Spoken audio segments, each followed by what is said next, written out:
আসসালামু আলাইকুম। BD focus news নির্বাচনে বিশেষ বুলেটিনে সংবাদের সবাইকে স্বাগত জানাচ্ছি। জান্নাতুল আক্তার।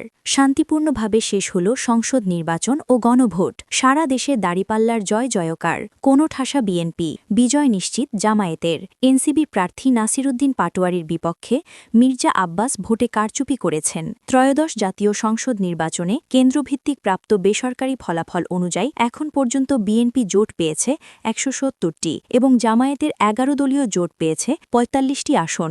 নিরঙ্কুশ সংখ্যাগরিষ্ঠতা নিয়ে সরকার গঠন করতে যাচ্ছে বিএনপি জোট। ঢাকা ১৭ ও বগুড়া ৬ আসনে বিএনপির তারেক রহমান বেসরকারিভাবে জয়ী হয়েছেন। ঠাকুরগাঁও ১ আসনে ধানের শীষে প্রার্থী মির্জা ফকিরুসলাম আলমগীর, নেত্রকোনা ৪ আসনে বিএনপির লুৎফুজ্জামান বাবর, নাটোর ২ বিএনপির রুহুল কুদ্দুস তালুকদার দুলু, ঝিনাইদহ ১ আসনে বিএনপির প্রার্থী মোহাম্মদ আসাদুজ্জামান, ঢাকা ১২ আসনে জামায়াতের সাইফুল আলম খান মিলন, কুমিল্লা ৪ আসনে শাপলাকলি প্রতীক নিয়ে এনসিবির হাসনাত আবদুল্লাহ, কুমিল্লা ৩ বিএনপির কাজী শাহ মুফাজ্জল হোসেন গায়কবাদ, চট্টগ্রাম ৩ বিএনপির মোস্তফা কামাল পাশা, চট্টগ্রাম ৭ আসনে বিএনপির হুম্মাম কাদের চৌধুরী, কক্সবাজার ১ বিএনপির প্রার্থী সালাউদ্দিন আহমদ, ভোলা ৩ আসনে বিএনপির অবসরপ্রাপ্ত মেজর হাফিজউদ্দিন আহমদ, ভোলা ১ আসনে বিজেপির আন্দালি রহমান পার্থ, কক্সবাজার ৩ বিএনপির লুৎফুর রহমান কাজল, পটুয়াখালী ৩ আসনে গণ অধিকার পরিষদের নুরুল হক নূর, পটুয়াখালী ২ আসনে জামায়াতের শফিকুল ইসলাম মাসুদ, সাতক্ষীরা ২ আসনে জামায়াতের মোহাদ্দেস আব্দুল খালেদ,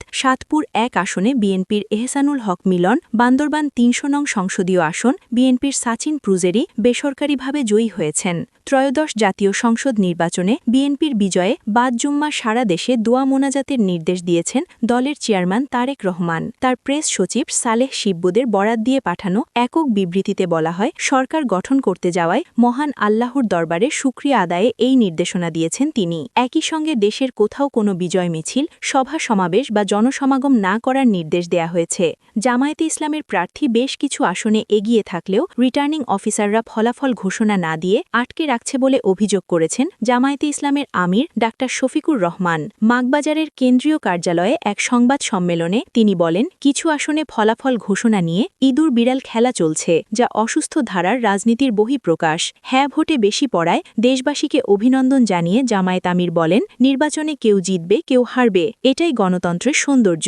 অতীতের নিয়ম পাল্টাতে হবে। জামায়াত ইসলামী ইতিবাচক ধারার রাজনীতি করতে চায়। সরকারিভাবে ফলাফল ঘোষণার পর আনুষ্ঠানিক প্রতিক্রিয়া জানানো হবে। তিনি আশাবাদ ব্যক্ত করেন, ইসি ১৩ তারিখের মধ্যে আনুষ্ঠানিক ফলাফল ঘোষণা করবে। তবে ফলাফল যাই হোক, আগামী দিনে ইতিবাচক ও কল্যাণের রাজনীতি করারও ইঙ্গিত দেন জামায়াত আমিন। এ সময় এনসিবির আহ্বায়ক নাহদ ইসলাম, বাংলাদেশ খেলাফত মজলিসের আমির মামুনুল হক, বাংলাদেশ লেবার পার্টির চেয়ারম্যান মোস্তাফিজুর রহমান, ইরান সহ জামায়াত নেতারা উপস্থিত ছিলেন। জামায়াতের আমিরের বক্তব্য, বেশ কিছু আসনে আমাদের জানা মতে আমরা এগিয়ে আছি এবং গণনাও কমপ্লিট, কিন্তু স্থানীয়ভাবে যারা রিটার্নিং অফিসার আছেন তারা ঘোষণা দিচ্ছেন না, ঝুলিয়ে রেখেছেন। আমরা বুঝতে পারছি না এটা কেন।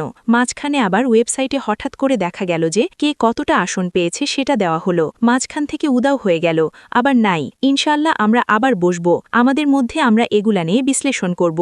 আমাদেরও কোনো ত্রুটিগাতি থাকে সেটাও আমরা দেখব। আবার যদি সামগ্রিক কোনো বড় ত্রুটিগাতি হয়ে থাকে সেটাও আমরা আনব। আমরা আগেই বলেছি, ছোটখাটো কোনো বিষয় নিয়ে আমরা টানাটানি করব না এবং পুরানা রাজনীতিক সংস্কৃতিতে আমরা ফিরে যেতে চাই না। আমরা ইতিবাচক ধারার রাজনীতি করতে চাই। ত্রয়োদশ জাতীয় সংসদ নির্বাচন ও গণভোটের ভোট গ্রহণ শেষে চলছে গণনা। সকাল 8:30টায় শুরু হওয়া ভোট গ্রহণ বিকেল 4:30টায় শেষ হয়। সারা দেশে ভোটাররা উৎসবমুখর পরিবেশে তাদের ভোটাধিকার প্রয়োগ করেন। ভোট পড়েছে 7% বেশি। নির্বাচিত সরকার প্রতিষ্ঠার লক্ষ্যে দেশের 299টি সংসদীয় আসনে একযুগে ভোট দেন দেশবাসী। একই সঙ্গে ভোট গণভোটের মাধ্যমে সংবিধানের কিছু গুরুত্বপূর্ণ পরিবর্তনের পক্ষে বা বিপক্ষে হ্যাঁ ও না ভোট দিয়েছেন ভোটাররা। ত্রয়োদশ জাতীয় সংসদ নির্বাচনের ফলাফলে সুস্পষ্ট কারচুপির অভিযোগ তুলেছেন এনসিবির মুখপাত্র ও কেন্দ্রীয় নির্বাচন পরিচালনা কমিটির চেয়ারম্যান আসিফ মাহমুদ সজীব ভুঁইয়া।